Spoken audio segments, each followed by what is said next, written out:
Hi అండి, నేను మీ బంగారంపల్లి village పోయి చూస్తున్నారండి. ప్రస్తుతానికి ఈరోజు చేపలు పడ్డాయండి, చాలా పెద్ద చేపలు పడ్డాయి, పడ్డం కూడా. అలాగని చెప్పేసి ఈరోజు చేప పిడుపు, అది తోలుపార తెలుసా అండి. తోలుపార అంటే ఇది చూస్తున్నా సరిగ్గా. దీన్ని పిడిపి చేస్తాం చూడండి, చాలా టేస్ట్ ఉంటుంది. ఇలా ఉడకబట్టుకు తిని వచ్చి కూడా చూస్తున్నా చేప ఎలా ఉందో. దీన్నే తోలు బ్రదర్ పిడుపు ఇలా చేయాలన్నమాట. చూస్తున్నారా, చేప మొత్తం ఉడకబడేసి ముళ్ళు లేకుండా మొత్తం తీసేస్తే, చూసారా మా చెల్లు గారు చేస్తున్నారు చూడండి. చేప కూడా చేస్తారు ఇప్పుడు. చూస్తుందా, దీనికే తీసేస్తే పైన తొక్క మాంసం మాత్రం పిడిపి వస్తుంది.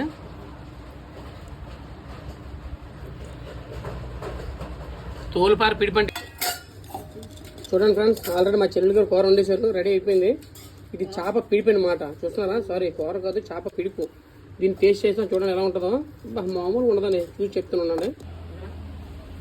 చెల్లి పిడిపిని